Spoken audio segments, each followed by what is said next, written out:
ರಾಜ್ಯಾದ್ಯಂತನ ಇವತ್ತು ಮುಂಗಾರಿಲಿ ಹೆಸರು ಬಿತ್ತನೆ ಮಾಡಿದ್ದು ಎಕರೆಕ 30-40 ಸಾವಿರ ರೂಪಾಯಿ ಖರ್ಚು ಮಾಡಿ ಇವತ್ತು ಏನು ಬಿತ್ತನೆ ಮಾಡಿದ ಹೆಸರು ಆರಂಭದಲ್ಲಿ ಒಂದು ಒಳ್ಳೆ ಮಳೆ ಆಯ್ತು, ಸಾಲ ಮಾಡಿ ಬಿತ್ತನೆ ಮಾಡಿದ್ವಿ.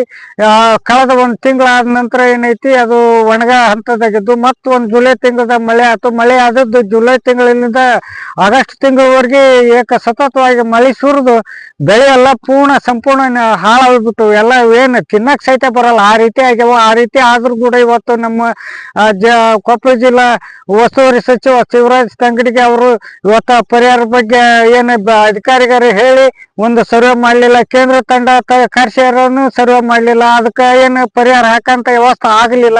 ಇವತ್ತು ಇಲ್ಲೇ ಪಕ್ಕದ ಗದಗ ಜಿಲ್ಲೆದಾಗ HK ಪಾಟೀಲ್ ರೀ ಇವತ್ತೇನು ಅವರು ಸರ್ವೆ ಮಾಡಿ ಹೊಲಕ್ಕೆ ಭೇಟಿ ನೀಡಿ ಒಂದು ಪರಿಹಾರ ಹಾಕ್ಸಂತಾಗ ವ್ಯವಸ್ಥೆ ಮಾಡಿದ್ರು. ಆದ್ರೆ ನಮ್ಮ ಜಿಲ್ಲಾದಾಗ ಇವ್ರು ಯಾರು ಶಾಸಕರು ಮಾಡಿಲ್ಲ, ಸಚಿವರು ಮಾಡಿಲ್ಲ, ಮುಖ್ಯಮಂತ್ರಿ ಆದ್ರೂ ಮಾಡಿಲ್ಲ. ಇವತ್ತು ಬೆಳಗಾವಿ ಅಧಿವೇಶನ ಚಲೋ ಐತಿ, ಅಲ್ಲಿ ಆದ್ರೂ ಚರ್ಚೆ ಮಾಡಿ ಒಂದು ಬೆಳೆ ಪರಿಹಾರ ಹಾಕಂತ ವ್ಯವಸ್ಥೆ ಮಾಡ್ಬೇಕು. ನಾವು ಹಲವಾರು ಬಾರಿ ತಾಲೂಕು ಜಿಲ್ಲಾಕ ಮನವಿ ಸಲ್ಲಿಸಿದ್ರು ಆಗಿಲ್ಲ.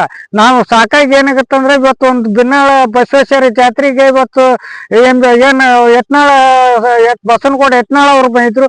ಅವ್ರಿಗೆ ಸಹಿತ ನಾವು ವಿರೋಧ ಪಕ್ಷ ಒಂದು ಬೆಳೆ ಪರಿಹಾರ ಹಾಕಿಸ್ರಿ ಹೀಗಾಗೈತೆ ಅವ್ರು ನಮ್ಮ ಇದಾಗಿಲ್ಲ ಅಂತ ಅವ್ರಿಗೆ ವಿರೋಧ ಪಕ್ಷದ ನಾಯಕ ಸಹಿತ ನಾವು ಮನವಿ ಕೊಟ್ಟಿವಿ. ಆ ಮನವಿ ಏನು ಯಾರಿಗೆ ಮನವಿ ಸಲ್ಲಿಸಿದ್ರಿ ಏನಾಗೈತೆ ಅಂದ್ರೆ ಬೆಳಗಾವಿ ಅಧಿವೇಶನದಲ್ಲಿ ಯಾರು ಚರ್ಚೆ ಮಾಡಿಲ್ಲ. ಆ ಮನವಿ ಏನಾಗೈತೆ ಡಸ್ಟ್ಬಿನ್ಗೆ ಹೋಗ್ಯವೋ ಏನ್ ಮಾಡ್ಯವೋ ನಮ್ಗೆ ಗೊತ್ತಿಲ್ಲ.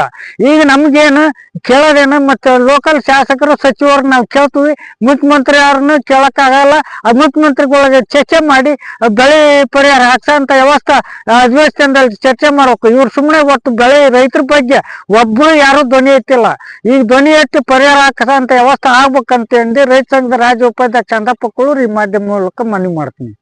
ಈ ಮುಂದಿನ ದಿನಗಳಲ್ಲಿ ಏನೇನು ಹಾನಿಯಾಗಿದೆ ರೈತರಿಗೆ ಆ ನಷ್ಟವನ್ನು ಭರಿಸುವಂತ ಕೆಲಸಗಳನ್ನ ಸರ್ಕಾರ ಮಾಡ್ಬೇಕಂತೇಳಿ ನಾವು ಕೇಳ್ಕೊತೀವಿ. ಇದನ್ನ ಮತ್ತೆ ಅವ್ರು ಪರಿಗಣಿಸಿ ಹೋದಲ್ಲಿ ಎಲ್ಲಾ ತಾಲೂಕಾ ಮತ್ತು ಗ್ರಾಮದ ಮಟ್ಟದಿಂದ ಎಲ್ಲಾ ರೈತರು ಕೂಡಿ ಉಗ್ರ ಹೋರಾಟಕ್ಕೆ ಇಳಿಯುವಂತ ಕೆಲಸಗಳು ಮುಂದಿನ ದಿನಗಳಲ್ಲಿ ಆಗತ್ತೆ. ಸವಿತಾ ನಾಗರೆಡ್ಡಿ.